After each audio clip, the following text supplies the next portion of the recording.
Hello everyone and welcome back. Today I have something a little bit different for you. This is a player named Crossfire on the European server. He is driving the brand new Object 452K. As you can see, it's the 1,286 one sold on the European server. And it is from the assembly shop. If you don't know what the assembly shop is, it's basically you can trade in all kinds of different resources, whether it be credits, gold, bonds, blueprint fragments, and I can't remember if there's anything else off the top of my head. And you can get this vehicle, and now it is extremely expensive to get a vehicle like this. Quite often these vehicles are quite good. It just came up for sale on the North American server as well from the 22nd of February until the 26th, probably early morning 26th. And as long as these vehicles are still available for sale, because there's only a limited number of them, then you are able to get one. And this one looks like Crossfire got it early enough that he got the special camo that has the number on it and everything. Now, looks like we are first going to beat up this Chrysler. So here's something else we're doing differently. I have not yet watched this replay myself. I've seen the after battle report. Oh, thanks, artillery. But I have not watched the actual replay yet myself, so I'm going along with this just like you are. I don't really know that well what's going to happen. Now, it looks like Crossfire here is going to make very good use of this vehicle. That being said, take that with a grain of salt, because he is a pretty good player. And judging by the description he left on his replay here when he uploaded it as well, the WoT website, he's actually, this might be his first battle in it ever, which would make sense because it's like a brand new vehicle the other day, right? But he is also a pretty good player. He's, by comparison, notably better than myself. So most players might not have the same amount of luck as him, and there we are, finishing off that Chrysler GF, or not we, but he. Who is going to be our next victim? Maybe this T10? Ooh, he would be delicious, but now he's going to back up. We're taking a bit of a risk here pushing up, aren't we, Crossfire? I'd be worried about that T10 pushing back around the corner, hitting him again. It looks like he might do. Maybe Crossfire is relying on his armor there a little bit, or just relying on that T10's reload time, which isn't terribly long, or just hoping that his allies are going to back him up and keep that T10 from taking advantage of this. In the meantime, he can fight against the other Object 452K and that T30. Currently, most of the team, or not most, but a large chunk of his team is in the cap circle here, which takes a long time to capture in this game mode. But we're slowly making progress, and he is already up to 2,500 damage, just 2.5 minutes into the game. So far, almost 1,000 damage, about 1,000 damage a minute. Yeah, we're keeping up with that average, aren't we there, Crossfire? Now, given that this replay is about 7.5 minutes long, I am curious to see if this is going to be a roll on the enemy team.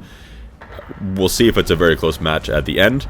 I'm kind of wondering if it's going to end also in a capture or not. It looks like so far his team is making some progress in capturing, but the enemy team is resetting a little bit here and there, and as we've seen there, the E100 as well as the Skoda had been completely out of the cap circle, and now he is also leaving the cap circle. So maybe their team now is deciding that instead of capture, we're going to go ahead and push out and kill the enemy team instead. Or perhaps they're feeling that it's a better tactical decision to get rid of all these enemy tanks that are bunkered in, such as the T10 in a hull down position, causing problems over and over again. And it's relatively hard to hurt a T10 when it's hull down, because a lot of tanks like that have a pretty reliable turret. But a turret's not going to help you too much after you're dead now, is it, T10? Now we're turning around, keeping a very close eye on that VK, aren't we? And who's coming up behind us? Oh, the enemy team has taken the east side of the map a long time ago. And Crossfire is being, looked at very closely. Ammo rack on the T-34-3 from full health. That's a very quick 1,400 damage. Oh, almost got some ramming damage there too. Ooh, that got exciting very quick. We're up to 4 kills. Sorry, Crossfire's up to 4 kills already. Oh, old habits, I guess. And up to 5,500 damage done.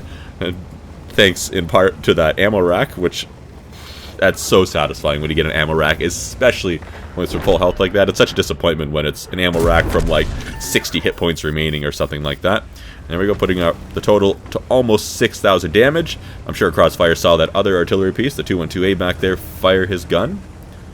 Now he's going for the hunt. I wonder if any other vehicles, such as the Jagdpanzer E100, are hiding back there. I haven't seen any shells from the Jagdpanzer E100 come flying at Crossfire yet, so I doubt it. And actually, there's the Jagdpanzer E100 that just got spotted in the middle of the map there, which makes more sense because the Jagdpanzer E100 isn't really a tank that's meant for hiding very well. And now we're just hunting down on that artillery piece. Up to 5 kills now. And I'm looking at the teams. They're still pretty even. So it hasn't been a complete roll one way or another. There we go. 6.4k damage so far around there. And now it looks like Crossfire is going to head back and try to help out his team. I'm wondering if he's going to go left around this little hill here and try to flank on the Ogpan 0100 and possibly the Tiger 2 eventually if he's still alive when he gets there. Or, oh, looks like he might be going straight up on top of it. That would also make sense. Get the shots down on the Jagdpanzer E100. Maybe even from up there he could get a shot on something like his engine deck. Although the Jagdpanzer is now pushing up onto the rest of his team. That might give an opportunity for a tank like the FV152B183. Did I say that right? That was a mouthful. To potentially get behind that Jagdpanzer E100. So I'm not sure if that's a super wise decision, but at the same time, the Jagdpanzer is also probably thinking we need to get this done relatively quickly here before my teammates fall and I have absolutely no support. But here comes Crossfire now. Crossfire looks like he might have went for either the engine shot or maybe even a bit of a tracking shot there. And there was a critical bell. So maybe he did hit the engine or something. But if that's the case, it looks like the Jagdpanzer E100's already repaired it. Crossfire thought about a tracking shot there. Oh, hello. 183's arrived. But the tracking shot, I think he just felt he couldn't do damage and track them at the same time, and it wasn't a huge worry that the Jagdpanzer 100 was going to outmaneuver him, so he decided against it to just do the damage. And there we go, a nice healthy shot on the Tiger 2 for 636 damage. The average damage of this vehicle is 560, by the way, so that's not a bad roll at all. And now he is up over 8,000 damage done and still hunting. This is at a point now where there's been very few games I've had in my World of Tanks career after playing this game since 2011 that I've had that have done over 8,000 damage. It's usually, you know, it's a small handful, so very impressive. Hunting down the last remaining enemy team, the FV215B. Still lots of hit points to spare, a little bit more than he has. So it's looking very good. Looks like he's going to go in for the flanking maneuver. Or maybe he won't need to with a little help from the team. Manages to get that kill shot off. Overall, I'd say that was a pretty impressive battle. There wasn't much time waiting around for that one, was there? That was a lot of damage crammed into 7 minutes. 9,000, almost 300 damage there, done in just that short period of time. And managed to pick up a Mastery Badge Ace Tanker, a Pakushi's Medal for killing 2 artillery, and a Radley Walters for achieving 8 or 9 kills in a battle, as well as an unsurprising Top Gun and High Caliber. By all means, feel free to let me know what you thought about me featuring somebody else's replay for a change instead of just my own. And also, let me know what you thought about me recording the commentary along with you guys, like seeing it for the first time with you guys, as opposed to in post. I'm hoping that you guys enjoy this a little bit more. I decided to give you something a little bit more fast-paced in this video than I had given you in the past. The last previous ones has been a lot of talking about all the random stuff that has come up with coming back to the channel. And I'm going to try to cut all that out now and save all the crap for, at the very least, the end of the video like we're doing right now. That way I'm not wasting your time. If you want to listen, you can listen. If you don't, then cool. Anyways, guys, thanks for watching again. See you later.